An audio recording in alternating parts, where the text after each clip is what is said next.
Good morning, church. Yan. Uh, Praise God. And I would like to apologize to our Lord Almighty for na-late po ako. My apologies po sa inyong lahat.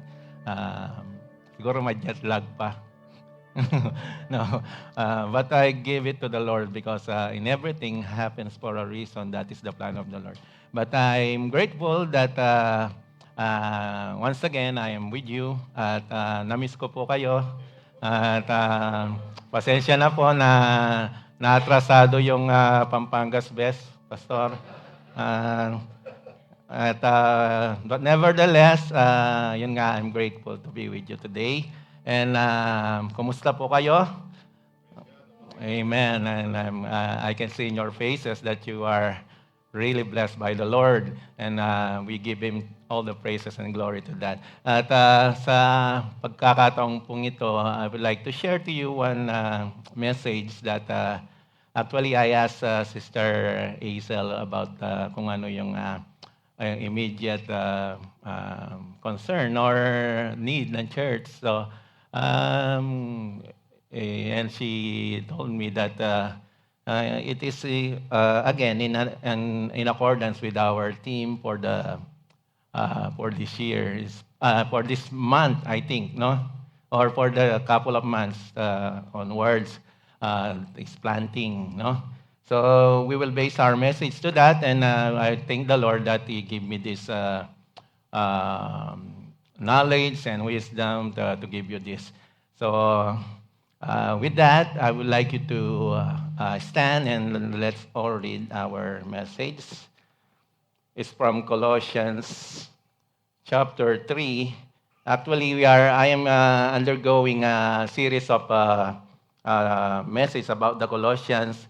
Nag-advance lang. Actually, I am on chapter 2 right now with Sharja. So, nag-advance po kayo.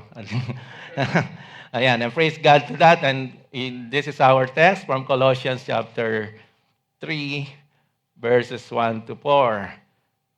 Therefore, if you have been raised up with Christ, keep seeking the things above, where Christ is seated at the right hand of God. Set your mind on the things above, not on the things that are on the earth. For you have died, and your life is hidden with Christ in God. When Christ, who is our life, is revealed, then you also be revealed with Him in glory. Hallelujah. Let us pray. Most gracious and heavenly Father, we are grateful for today that once again, you join us in this place, Panginoon.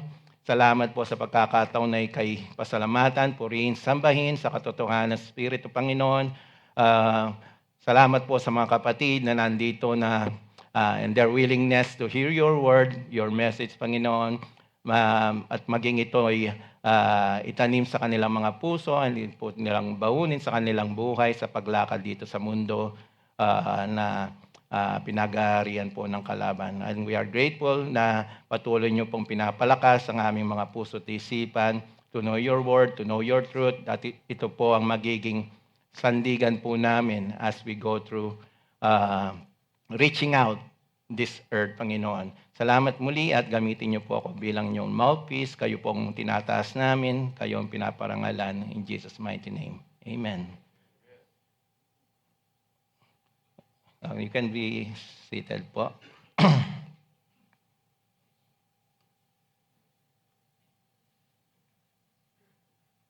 Okay, dito po sa chapter 3, I would like to focus on the opening part nitong chapter. Itong napakalinaw na utos po para sa atin.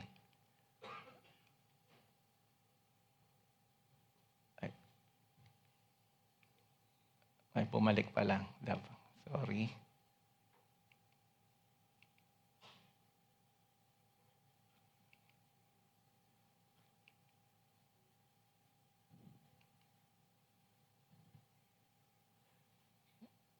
Next slide na lang po. Bumalik. I'm sorry. Right. Yan. Okay. So ano po yung utos na yon? No? Malinaw na utos. Keep seeking the things above. Verse 1. And then verse 2, ano pa yung sinabi? Set your mind on the things above, not on the things on the earth. Gusto ko lang po magsimula and kindly patatagin itong ating title, no? Reaching the world by living the word, no? Mamuhay sa salita para po ay natin pong ma-share ang salita ng Diyos, no? We will not get in trouble. Alam po natin yung mission ng iglesia dito sa mundo. Ano po? Gusto po nating i-share sa mundong ito yung gospel, the true gospel. Go into the world and preach the gospel to every creature, to every nation.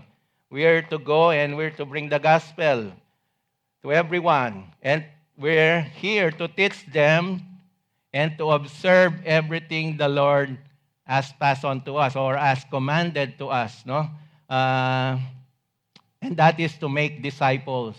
That is the Great Commission. Alam po natin yan.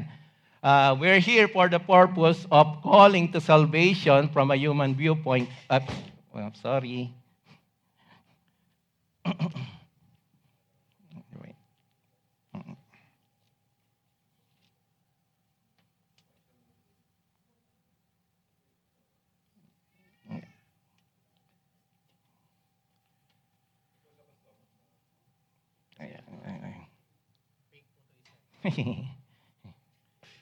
Ayan.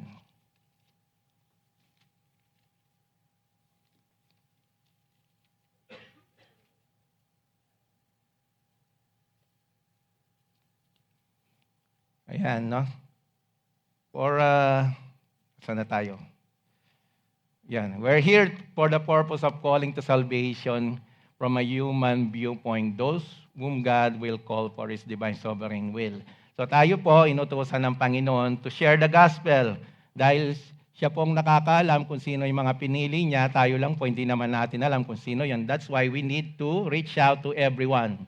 Hindi naman po natin na nakikita na nakalagay doon, pinili sa noo niya. Kaya we have to reach everyone. Lahat ng kaya niyong makasalubong nyo, sharean nyo. Ganun po ang ibig sabihin nun, no? Tayo po ang instrumento. Ginagawa niya ito dahil sa mga kagaya natin, mga mananampalataya, through the church. So we all get the Great Commission. We understand that. Let's just say we understand the mission, no? At isa pa, naintindihan rin po natin sa kabuuan ng mensahe. We understand the message is the gospel that Christ came into the world. Alam po natin yung gospel, ano po? Hindi ko na po siya i-elaborate pa. Yung dumating ang nagkatawang-tawang Panginoon, namuhay siya ng walang kasalanan, at pinanganak ng isang birhen, at namatay siya as kapalit ng ating pagkakasala, no? At nabuhay na muli, nakasama ng Amang nasa langit, no? Siya'y nakaupo doon sa kanan ng Ama at siya yung namamagitan para sa atin. Naintindihan po natin yon. And we also understand the history of our Lord's incarnation. We understand the purpose of it to bring salvation to everyone. No? He came to give His life for His people. He came to be the sacrifice that will satisfy God. Ngayon, yung galit ng Diyos Ama sa kasalanan, siya po yung nagpuno nun. Siya yung nag-satisfy nun sa kanyang kamatayan. No? So, alam po natin yung gospel message na ang Panginoon nabuhay, namatay, nabuhay na muli para sa ating kaligtasan. Ano? And then,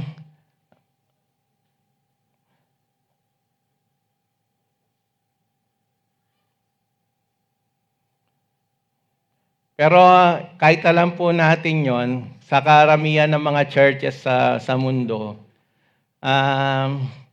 parang nahihirapan po sila with regards to method o methodology, no? O yung pamamaraan kung paano patakbuhin, paano mas effective, mas efficient ang isang church.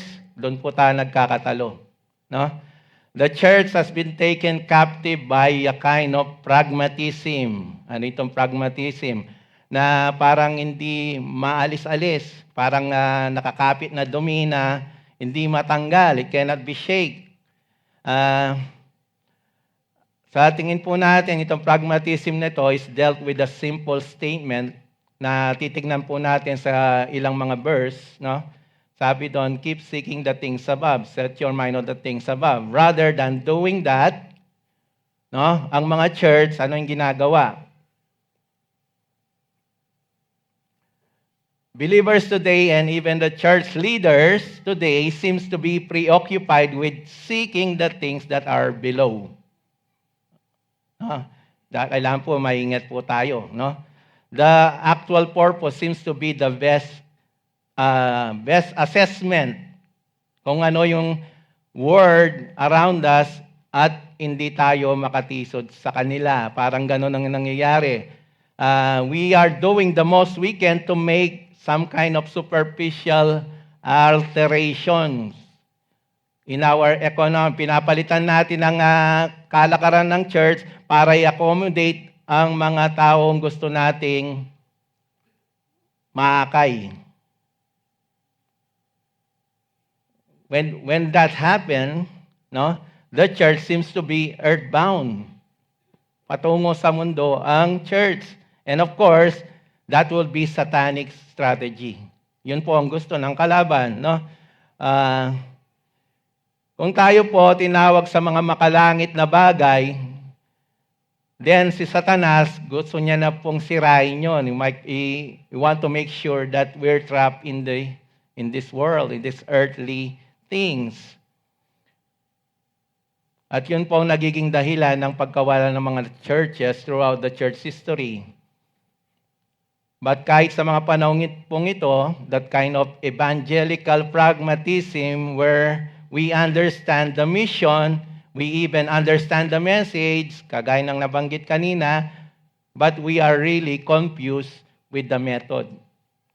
Iba-ibang pamaraan, iba-ibang technique, iba-ibang sistema. Ano ba yung pinaka-the best? No? Maraming mga sa sinasabi nila, we are Bible-based, Bible-believing churches. I'm talking about those, the ones that are confused with no reason to be confused at all because they have the Bible, no? If they just kept reading the Bible, they affirm. Sa katotohanan po, napaka-popular po niyan and widespread and fully embraced. And I think the notion to reach the world is we have to become like the world. No? Parang mali, di ba? That's basically the bottom line na nangyayari ngayon. We got to become like the world. That is the common perspective of evangelical pragmatism. So, itong pragmatism po, basically, ang sinasabi niya, we do what works. We do what attracts people. We give people what they want. We talk the way like they talk. We play the way like they play. We act the way like they act. And we like the things that they are liking. And the more common ground we can find with the world. No? That with the world. The world, effectively, we build a bridge for them to give them the gospel. Yun po ang sinasabing pragmatism, no? Parang umubra. Okay ito It draws a crowd. Nakapagpaparami ng crowd. No? And they like it. This has to be right. Tama naman siguro dahil dumarami kami. No? Yun po ang sinasabi ng pragmatism. So the bottom line is the church needs to become as much like the world as possible. We need to give the unbelievers as much of what they want as possible. We need to adopt their cultural style, their passion, their music, their entertainment, their media, their jargon, yung mga private expression, language. Minsan na mabubulaga ka na lang, ano yung sinasabi niya? May sarili silang lengguwahe. Hindi natin na alam, no? That is jargon, no? We need to accept their cultural expectation for the things like comfort, ano yung mga inaasahan nila, no? Comfort, anonymity, no? Self-fulfillment, acceptance, tolerance, affirmation, at pwede yung dagdagan, no? Kailangan daw po nating tanggalin, sort out, and remove all the obstacle na nakaka-open sa kanila. Things like what? Things like sin, things like righteousness, things like judgment and wrath of God, eternal punishment, things that convict, things that indict, things that condemn, and we need to embrace as many social ideologies as possible. We need to really be open to feminism. We need to be open to homosexuality, same-sex marriage, sex outside of marriage, social justice, victimization, intersectionality, critical theory, social politics, because these are all things that everybody caught up with sa mundong ito. Napapansin nyo ba? Social media, politics, homosexuality ang bida. Di ba? Sa mga shows sa Pilipinas, sa sa bakasyon namin, nagkasabay, pista ng bayan at pista ng barangay. Sino ang bida? Mga bakla. Kasi may mga pageant. Sino yung mangunguna sa pageant? Mayroon pa nga silang sariling pageant eh. Diba? What does that make a community? Siyempre, na-amuse, na sila yung comedy, nakaka-entertain, no? Why? Bakit po? Just ano lang po, no? We need to share the gospel with them. There's no question about that. But bakit parang mas maigpit yung the community of Christian believers sa kanila? Bakit parang galit sa kanila? Lalong-lalo na sa homosexuality and LGBTQ, so forth and so on. Bakit kaya? Kasi po, sila lang yung feeling na entitled. Alam po natin na killing is sin, lying is sin. Kasama na rin po yung iba't ibang sin dyan. Alam nyo, hindi ba kasama yung homosexuality?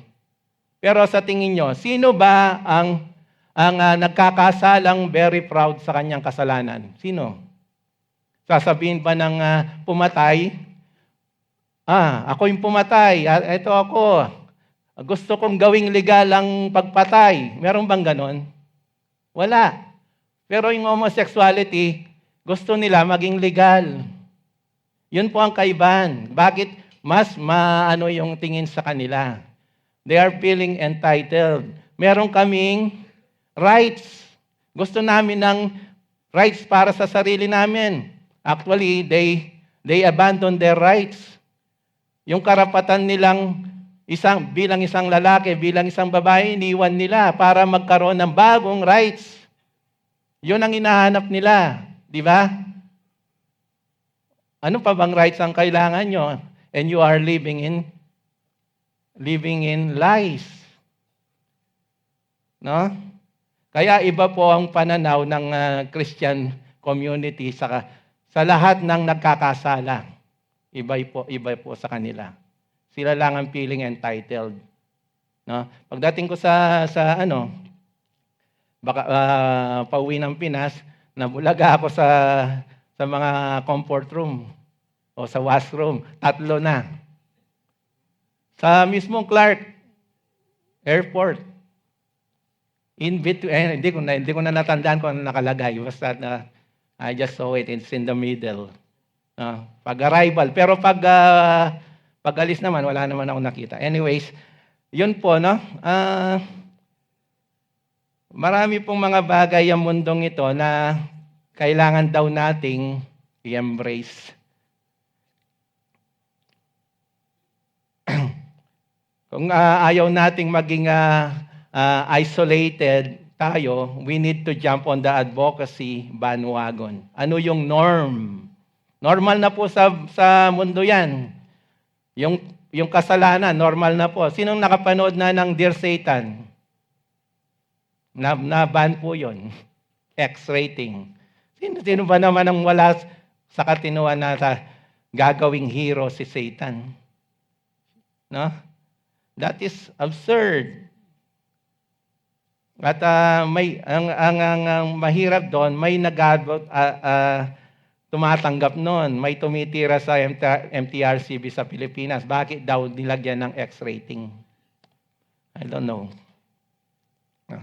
So we need to essentially accept as many worldly norms as we can possibly accept. This is the typical of a modern method, supposedly to fulfill the Great Commission. Everybody is welcome. Walang kondisyon. Or pag nandyan na sila, you don't want to hurt them. Kasi baka mag-walk out. Tighter pa naman si bro, si sister. Ngayon, ano yung right strategy? Is that the way it's ought to be, no? Are we supposed to find as many things as possible that are exactly what unconverted people want in a given culture? And make sure we give them all of those? Yun ba ang nag-uhugnay sa atin, sa kanila? That was bridging the gap. Sa totoo lang po, that is the opposite of what the Bible is saying. That's absolutely opposite what God has called us to by the way of methodology. No? Sabi po ng salita ng Diyos, we have to leave the world to reach the world. Kailangan po nating iwan ang mundo para maabot ang mundo. To reach out for them. No? And with that, kailangan po anong gagawin? Tayo po'y mamuhay sa salita ng Diyos. We have to leave the Word to reach the Word by living the Word. This is basic. Pakinggan po natin mga salita sa John chapter 8, verse 23. He says to the Jewish leaders, "You are from below. I am from above. You are of this world. I am not of this world."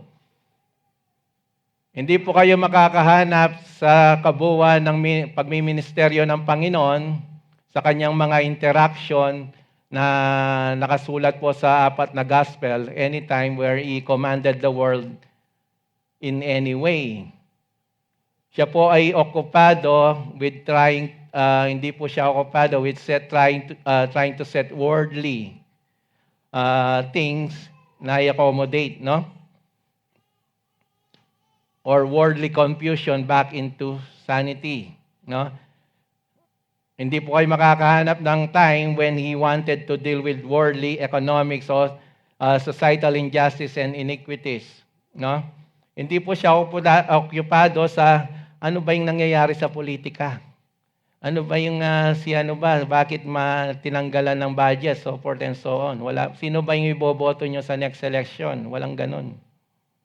No? Natandaan nyo, ang misyon ng Panginoon is to save. No? Ba't di niya inayos muna ang Jerusalem o yung Israel bago siya pinako sa krus at mamatay? Ayusin na muna niya kasi sinakop sila ng Roma, di ba? O yung political doon, dapat inayos muna niya. Dahil hindi naman siya para doon. It's not for that mission. Natandaan nyo, nilapitan siya ng magkapatid. At gusto niya, Panginoon, kayo na po ang maghati ng aming mamanahin, ng aming inheritance. Anong ginawa? Hindi ako para dyan, sabi ng Panginoon. I am not for those. wala po siyang sinabi about those things, no? There is no human philosophy in his evangelism. At kagaya rin po ng mga apostles. At dapat din, wala rin po sa atin. Nawala po sa ating mga paningin, no, sa ating mga ginagawa, no? Yung that the strategy is exactly opposite what seems to be popular today. The strategy is to iwan po natin itong mundong ito, no? We have to be separated from the world, to abandon the world para po sila po ay maakay. Sa ibang salita, gawin po nating makatotohanan ang gospel. We have to be different from the world. We have to be other than the world.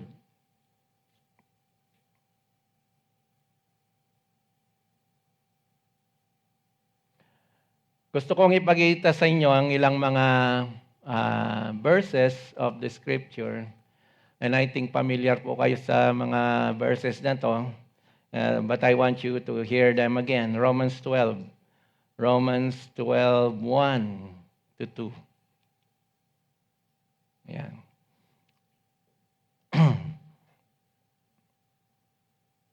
So this is just opening couple of verses. After po ng 11 na mga chapters, ano po yung tinutukoy sa 11? Pang 12 po yan chapters. Yung 11 po, yung tinutukoy doon, yung glories, yung kayamanan ng Ebanghelyo, tinutukoy po doon. Kaya nga dito sa pang 12, sabi niya, ito yung ibinigay, ginawa ng Panginoon sa inyo. Kaya nga, therefore, sinabi niya, therefore, based upon the glories of the gospel, equals, anong tawag niya sa glories of the gospel? Those were called the mercies of God. Kawa ng Panginoon. Therefore, sabi niya, kaya nga, conclusion, based on the glories, ito yung gawin nyo. Ito yung utos sa inyo. Ito yung dapat nyong ginagawa. Ano daw? Present your bodies a living sacrifice, holy and acceptable to God, which is your spiritual service of worship. At ano pa? Do not be conformed to this world, but be transformed by the renewing of your mind. Isipin nyo, umabot siya ng 11 chapters sa kayamanan ng Ebanghelyo na ibinigay sa inyo. Ngayon, ito yung gagawin nyo. You have to reciprocate. No? Parang sinasabi niya, ito lang yung gagawin nyo. Mahiya naman kayo sa Panginoon dahil ito yung binagkaloob niya sa inyo. 11 chapters of mercies of God. Okay, ikaw po ay mananampalataya. You become transformed by the gospel. Meron po kayong isang responsibility. That is to see your entire life presenting yourself a living sacrifice to God. Yan po ay makalangit na gawain. That's because hindi po kayo para dito sa mundong ito. You are alien in this world. You are from above. You belong to the kingdom of heaven. And so, yung unang responsibility po natin bilang mananampalataya is to give your life up to God in the way that is sacrificial, holy, and acceptable to Him. Ito po ang unang dapat ginagawa of spiritual service of worship. Ano po? So you start your worship by offering yourself to God. Sa ibang salita, this is a whole giving of oneself to divine purposes. Ano yung purpose mo? Buhat sa Diyos. Yun ang inuuna daw, sabi. No? This transcends the world, no? And on the backside of that, verse 2, do not be conformed to the pattern of this world, or onto this world. No? Do not be conformed conformed to this world, but be transformed by the renewing of your mind, so that you may prove that the will of God is that which is good and acceptable and perfect. So what does it mean? What does it mean to offer your life as living sacrifice unto God, holy and acceptable to Him? Anong ibig sabihin yan? It means that you do not conform to the world. Pag living sacrifice ka, hindi ka makikibahagi sa mundo. But rather, you are transformed by the renewing of your mind. Your mind is renewed by the Word of God. Amen. And all you live for is to demonstrate what the will of God is. Ano yung gusto ng Panginoon sa buhay nyo? Yun ang gusto nyong ring gawin. And you have the power to do that because you have the Holy Spirit. Ang kapangyarihan po ay hindi binigay sa inyo at kayo yung lalakas, kayo yung magiging the best, kayo yung hindi. Ang kapangyarihan ay nasa Espiritu na nananahan sa inyo. Siya yung nagbibigay ng kalakasan, siya yung nagbibigay ng talino and so forth and so on. Para kayo nagmumukhang powerful. At yung pinaka-power nun, ano yung the best power na pinagkalob sa inyo? Share the gospel. The power is in the gospel. Kung hindi nyo alam ang gospel, what is, ano yung point? Ano yung, Ang power is to transform a dead spirit, a dead soul. Yun po ang power. Yun ang miracle. Sabi nila, wala nang miracle ngayon. Meron. Pag sinare mo ang gospel at tinanggap, naniwala, nakipag-isa sa Kristo, that is miracle. Sino ba naman ang patay na mabubuhay?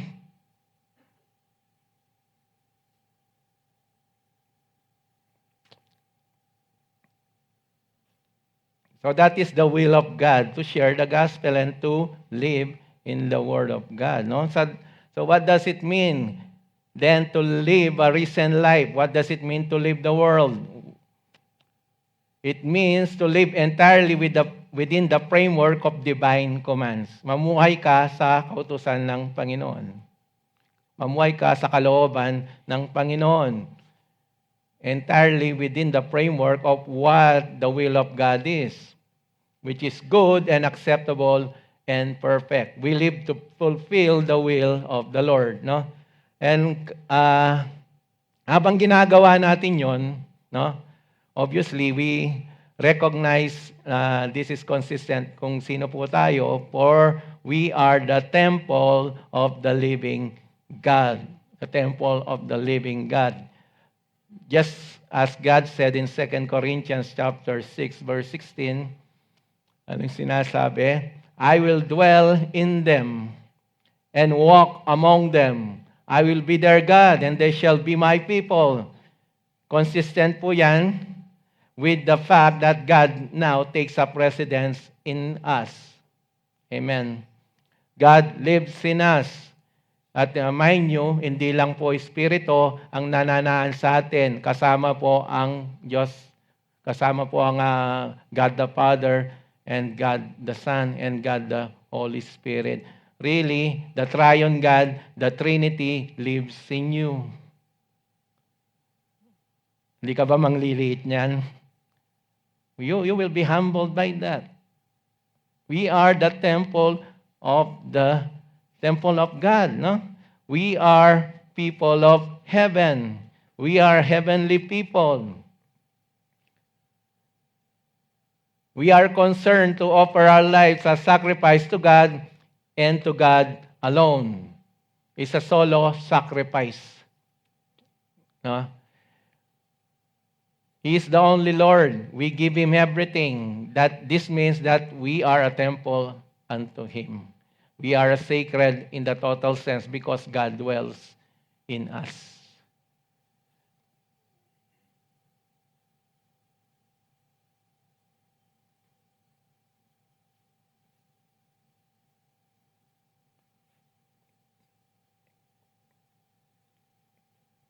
So, God is living in us. No? Anong implication nun? Ito po ay galing po sa Isaiah.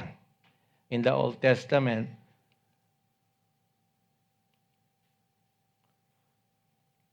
Therefore, come out from their midst and be separate, says the Lord. Anong ibig sabihin?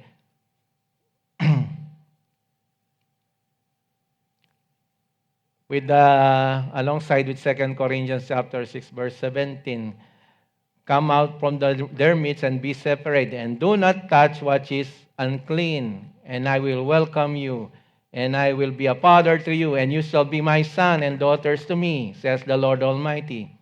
If you're a child of God, ikaw po ay magmumula, or you will come out from the world, and you have been separated from the world. This is a separation. Sa Galatians chapter 1,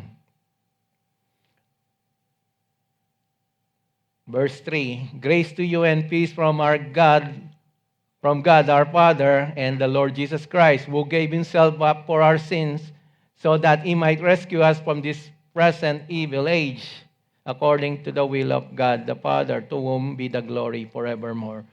Amen. Ito po isang doxology coming out of the heart of Apostle Paul. Paul over the fact that God and the Lord Jesus Christ have rescued us from this present evil age. We are separated from it. We are rescued from it. At sa Philippians chapter 2, para po we just continue to see kung gaano po katotoo ang salita ng Diyos. Verse 15 says, you are to prove yourselves to be blameless and innocent children of God. Now you have, mapansin nyo itong lengguaheng ito. No? We have to offer our bodies a living sacrifice to God. Yun po ang spiritual act of worship. We offer only living sacrifice to Him. Ang ibig sabihin, dahil tayo mga sakripisyo para sa Kanya, we are separated from the world. Tayo sinacrifice sa Kanya, siyempre hindi na tayo kasali sa mundo. No? At hindi tayo nakikisalamuha. We do not touch the unclean thing. Sabi ng Panginoon sa kanyang salita, nilinis na kayo. Sabi niya kay Pedro, Panginoon, bakit mo ugasan ang aking paa? Hindi dapat yan. Ako dapat. Sabi niya, Pedro, kung hindi ka magpapaugas sa akin, wala kang kaugnayan sa akin. O sige, Panginoon, paliguan niyo po ako. No? Tingnan niyo itong arrogance nitong kayabangan na ano. No? So tayo po ay nasa mundo, nadudumihan ang ating mga paa dahil nakatungtong sa mundo, kaya inugasan ng Panginoon. No? But we do not touch unclean thing. We come out from the world and we leave the world. Dito po, makita po natin ang kalintulad na sa verse 15 pa rin. You are to be blameless and innocent children of God. Picks up the same identification that we're children of God. We are to live above reproach. Above reproach in the midst of crooked and perverse generation, among whom you appear as light in the world, holding fast the word of life. This is to be obvious to everyone that we belong to God, that we are otherworldly, that we are not part of this world. Di ba tayo ang maging sisilbing ilaw at salt and light of the world, di ba? And the rest is darkness. Kaya you stand out. Sa dilim, makita mo kahit isang sindi ng lighter o ng posporo, mag-stand out yung light. Dahil and the rest nakapalibot sa kanya is darkness. Kaya separated ka. Diba? So it is to be obvious to everyone that we belong to God, that we are otherworldly and not a part of this world.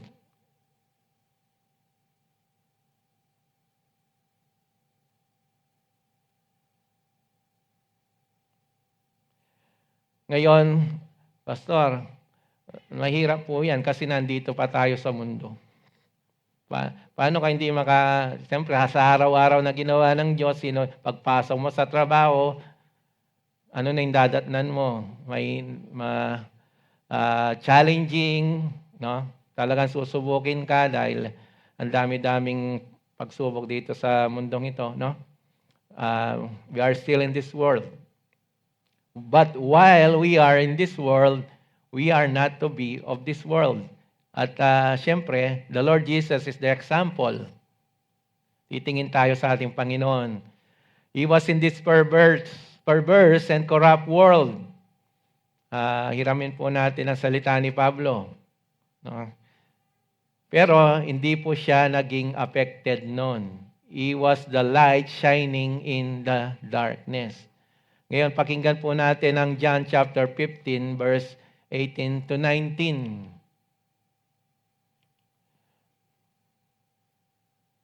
If the world hates you, you know that it hated me before it hated you.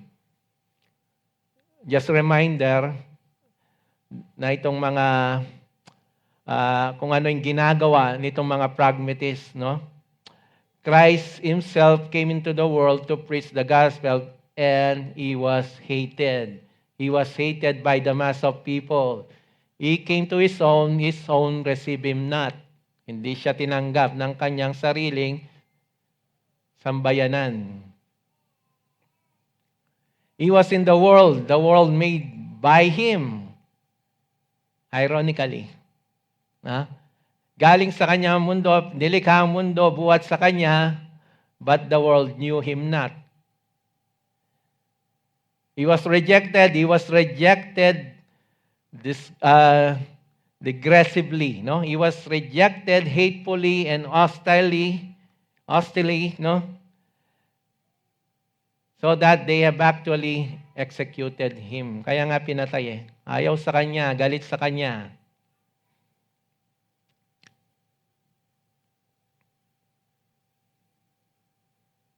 So He was the light shining in the darkness, the light that was the purest light that ever walked on earth.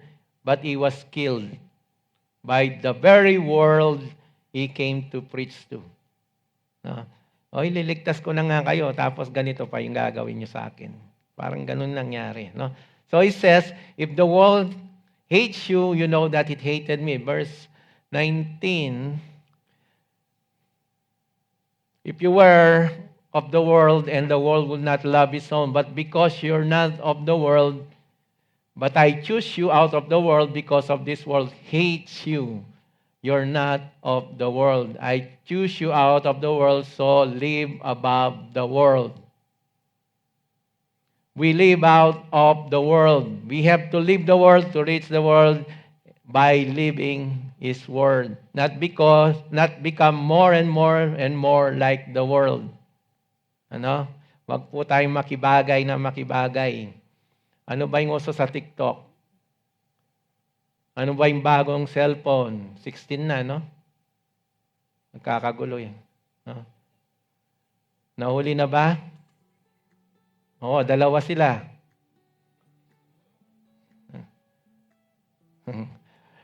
Alam niyo kung ano yung paano makikilala ang taong ano pa yung isip niya sa worldly things?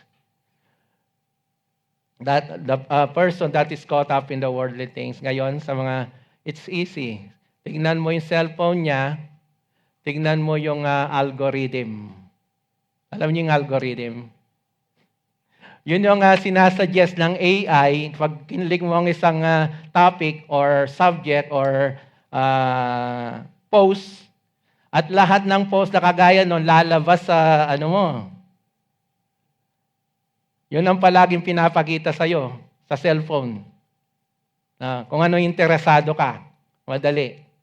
Huwag nyo ipakita yung cellphone nyo. Pagkain, yan. Excuse me.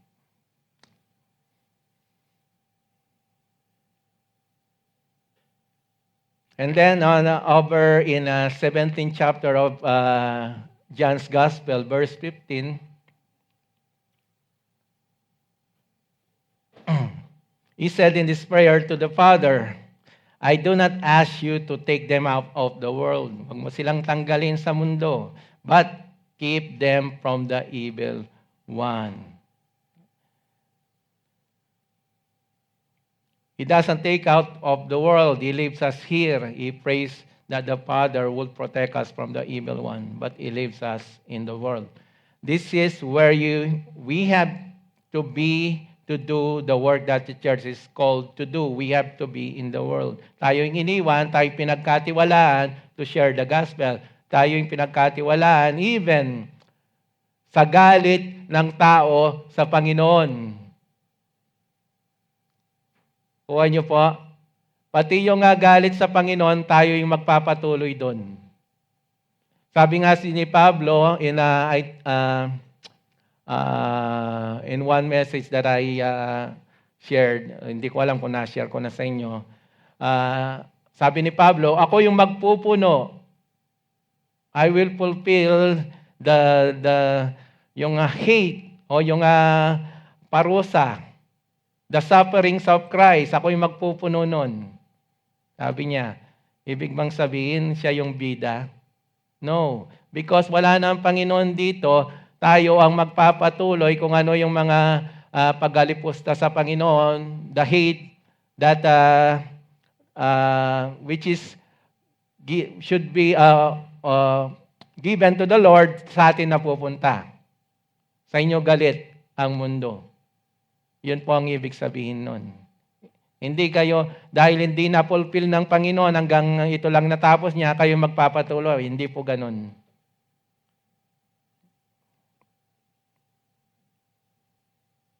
So we have to fulfill what the work of the church is called to do.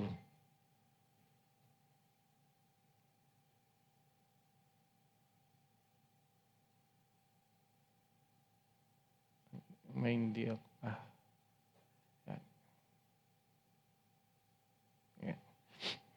Ngayon, habang tayo'y nasa mundo, naiwan tayo sa mundo para gawin ang gawain ng Panginoon, also, at the same time, we have to be heavenwards.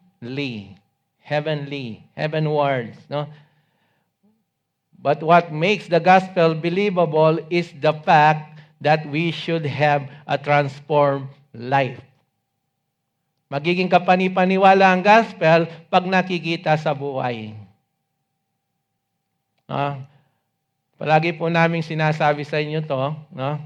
We have you can preach the gospel to all the people you want, but unless they see a transformed life by the power of the gospel, where's the attraction? Ano ang makakapag-ikayat sa kanila? Iniikayat mo ko dyan, pareho lang naman tayo doon umiinom ng kung ano-ano. Pareho lang naman tayong ginagawa. Anong bago? Anong meron? Dinagdag mo lang yan, parang burden lang yan. Uubos pa ng oras ko yan. Hindi ka naman, parang ikaw pa yung nakakay sa kanya, no?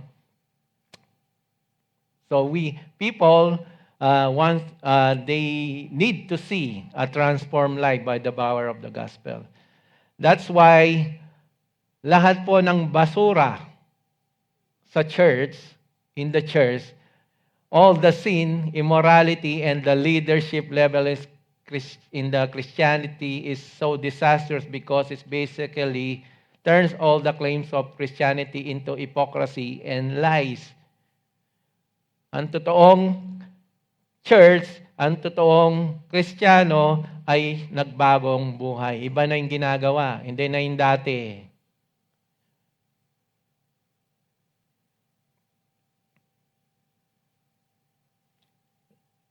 You cannot tell me that Christ changes lives, makes you holy when you were before unholy, if what I see is more unholiness and like everybody else. If religious people are just charlatans and fraud and ponies, and maybe in some cases the worst men can be, because of their hypocrisy, because of their misuse of the name of God and Christ. Walang kakaiba sa gospel na makapagbabago ng aking kaisipan para ako sumama sa iyo. Dahil ikaw ay namumuhay pa rin sa mundo. That's why Jesus said in Matthew 5:16, let your light... Ba't meron yan? Hindi po yan. Hindi ko ata na-edit yun dati. Yan. Let your light shine before men that they may see your what? Good works. And to glorify your Father who's in heaven. You are the light shining in the world, but only when they can see your good works and when it is manifestly obvious things that are happening in your life that are normal. When they see that, there's a triumph over sin. There's a triumph over iniquity, transgression. When they see that, there's a life full of gratitude, full of joy, full of love and virtue and humility. Makikita nila yung pagbabago. They can see the transformation. Itong pragmatism does nothing but make the gospel harder to communicate because it all mixed up with the word loves. Hindi pwedeng halo. Hindi pwedeng halo-halo. This has to be separated. Separated to such a degree that even the one who was the greatest evangelist, the Lord, who ever walked and hated by the very people he came to reach. Wala pong kakaiba sa dinagdag. Ito na lang, kasimple, share the gospel. Share the truth. Ano yung truth? Na lahat ay nagkasala. Lahat kailangan ng kaligtasan. Lahat, pag nagkasala, pupunta sa impyerno. Lahat ng nagkasala, galit ang Diyos. Sabi, di ba Jesus loves the sinner, pero hindi lang naman po sinang ipapadala sa impyerno, yung sinner. Di ba? Love the sinner daw.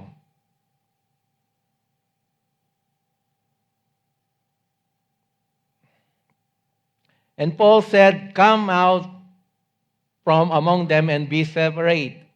Separate. Anong ibig sabihin? It means that you're above the things of the earth.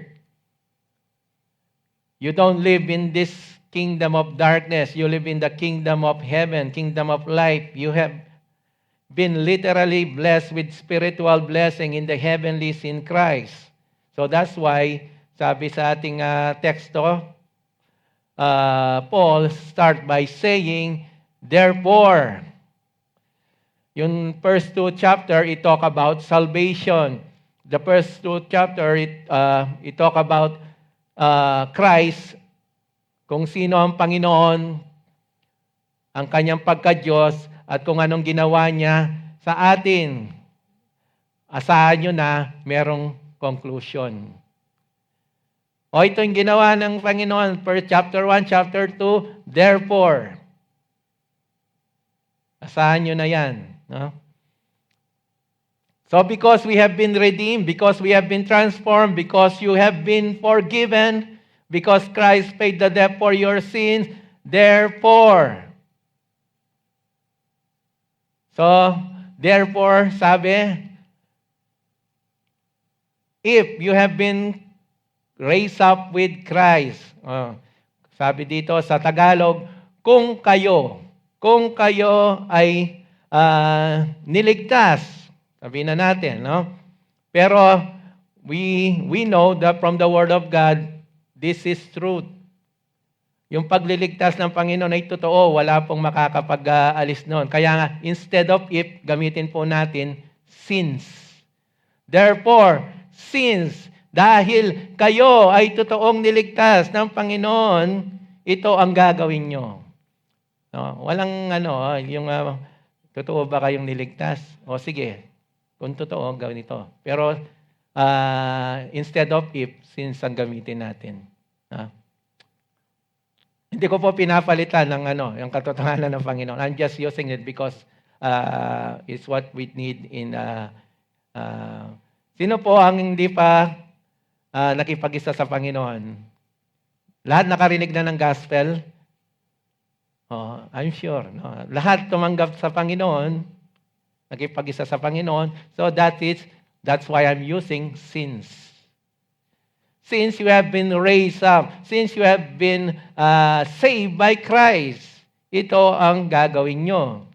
This is not hypothetical, this is factual.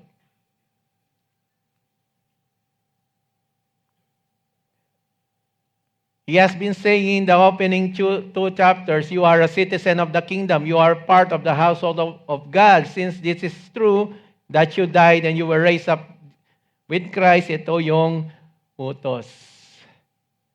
Keep seeking the things above where Christ is seated at the right hand of God. Set your mind on the things above, not on the things of the earth. Ito po isang general command. Ito yung pinakaunang parang sweeping command in response to gospel privilege dahil tinanggap nyo ang ebanghelyo. No? Tayo po ay pumasok sa bagong kaharian. That is the kingdom of God, kingdom of heaven. Hindi po tayo parte ng mundong ito. We have been transferred from the kingdom of darkness to the kingdom of God's dear Son. Nakakamangha, napakaganda, no? This is amazing language. We are heavenly being. We are heavenly being. Tingnan yung katabi nyo. Hindi nyo lang makikita yung halo dahil hindi po sa atin yon. Hindi po siya nagliliwanag. No? Pero kung spiritual, kung meron tayong spiritual, makikita natin spiritual, makikita nyo yung tatak niya. Yung tatak ng banal na espiritu. Amen.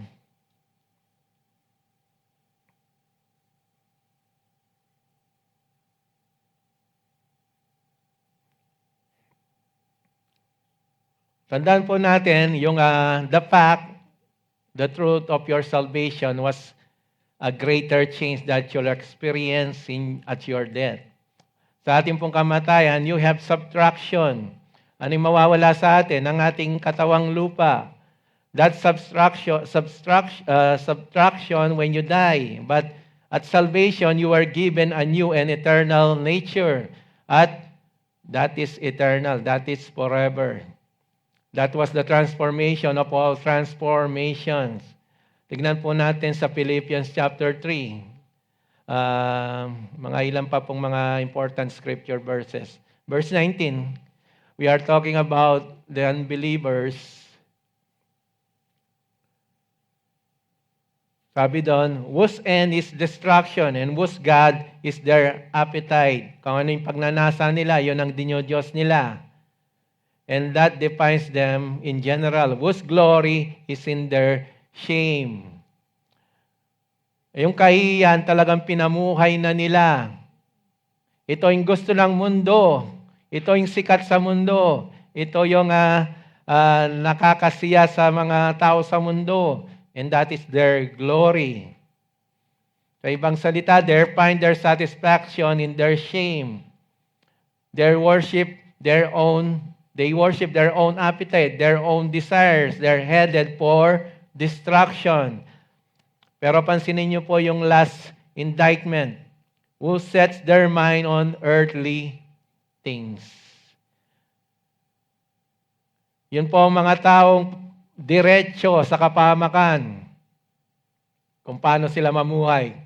People whose God is their appetite, whose glory is in their shame. And then verse 20.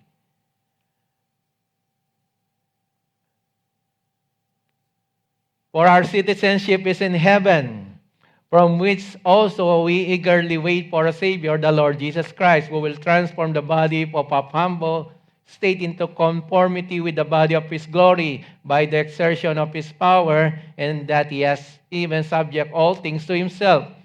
So, our citizenship is in heaven, not on earth. Kailan ba kayo nag-apply ng citizenship? 'Di ba? Kailan ba kayo nag-apply? 'Di ba? Kailan ba kayo nag-apply ng citizenship? 'Di ba? Kailan ba kayo nag-apply ng citizenship? 'Di ba? Kailan ba kayo nag-apply ng citizenship? 'Di ba? Kailan ba kayo nag-apply ng citizenship?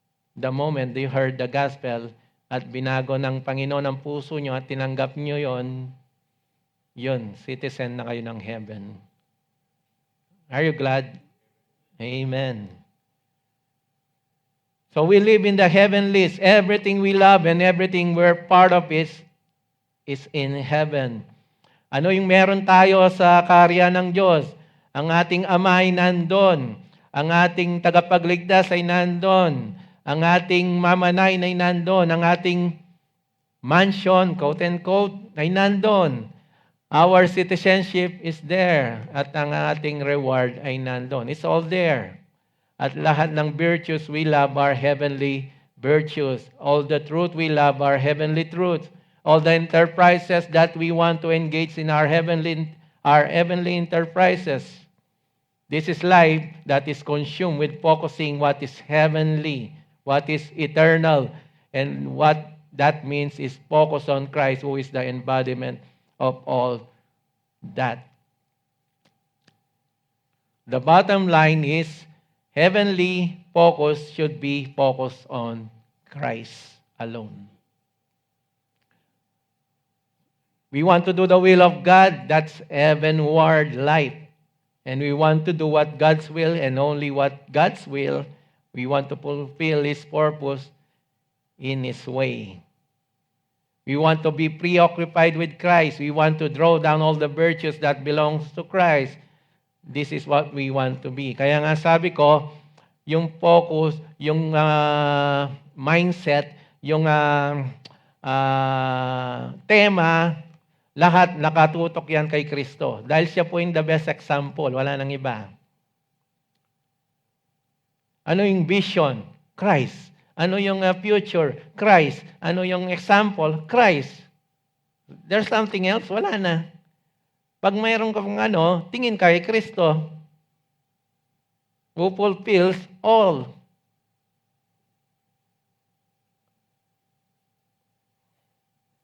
And back to Colossians chapter 3, verse 12. So, as those who have been chosen, nakikita niyo po. Yan, medyo nilate ko kasi hindi kasya. So, as those who have been chosen by God, ito po yung dapat ginagawa. Holy and beloved, be like the Lord. Put on a heart of compassion, kindness, humility, gentleness, patience, bearing with one another, forgiving each other, whoever has a complaint against anyone. Just as the Lord forgave you, so also should you. Beyond all these things, put on the love which is the perfect bond of unity. Let the peace of Christ rule in your hearts, to which indeed you were called in one body. Be thankful. Let the word of Christ richly dwell within you with all wisdom, teaching and admonishing one another with psalms and hymns and spiritual songs, singing and with thankfulness in your heart to the Lord. Whatever you do, in word or deed, do all in the name of the Lord Jesus Christ, giving thanks through Him to God the Father. Yun po ang pamumuhay ng makalangit. Drawing down all the truth and all the virtues from heaven into your life. So He says in verse 1, keep seeking. Keep seeking. Ano po ito? Walang katapusan. It's a lifelong pursuit. Keep seeking while we are in this earth. No? Keep seeking. What does it mean, keep seeking? In-explain po yan sa verse 2. Isa po yung mental exercise. It's a mental process. Keep seeking by setting your mind. Kung ano ang nasa utak nyo, yun ang gagawin nyo. That's why in the chapter 1 ng Colossians, dapat daw yung nilalaman ng isip mo, ng utak mo, ay lahat buhat sa katotohanan ng Panginoon. Kung yun ang majority o yung nagko-control sa'yo, no? Yun ang lalabas sa buhay mo. Lahat ng katotohanan ng Panginoon. It's a mental exercise.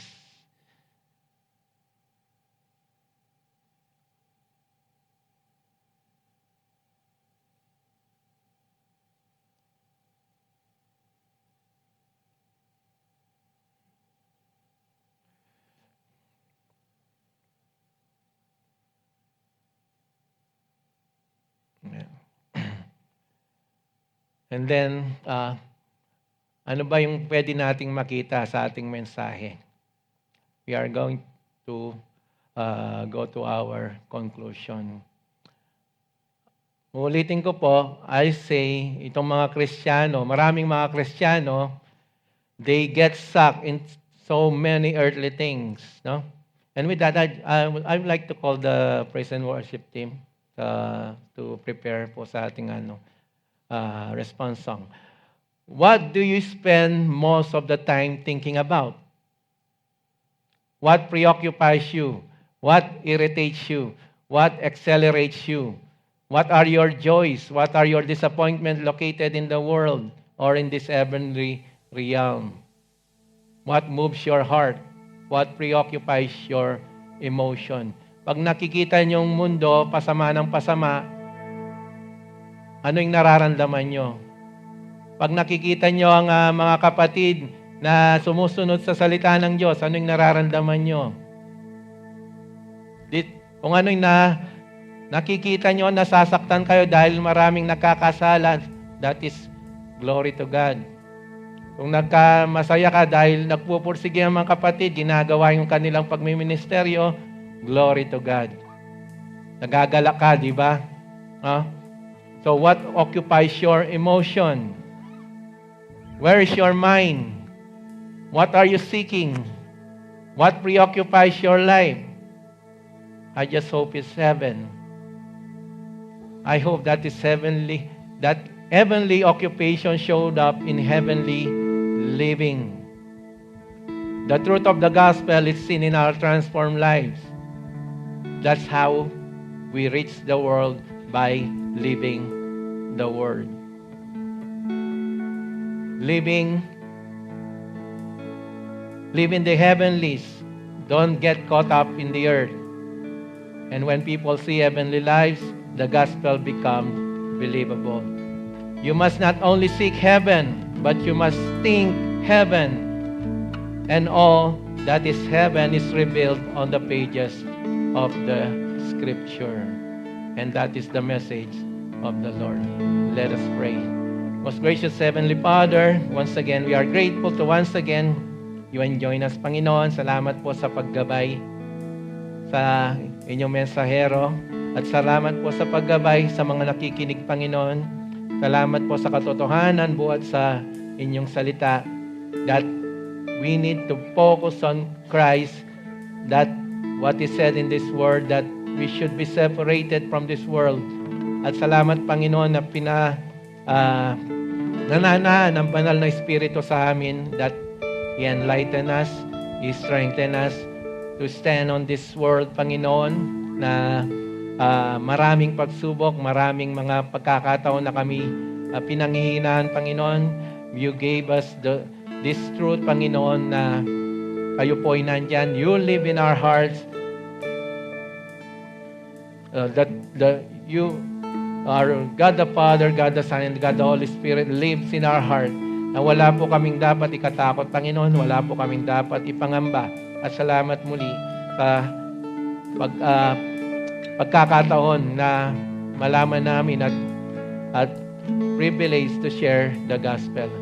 Once again, we are grateful for this day that we have time, we have the willingness to worship you sa lahat po ng pagkakataon. And salamat po muli at wala mo kami maisusukli, kundi kapurihan lamang. All the glory and praises belong to you in the name of our beloved, our gracious Lord, Jesus Christ. Always says is Amen. Amen.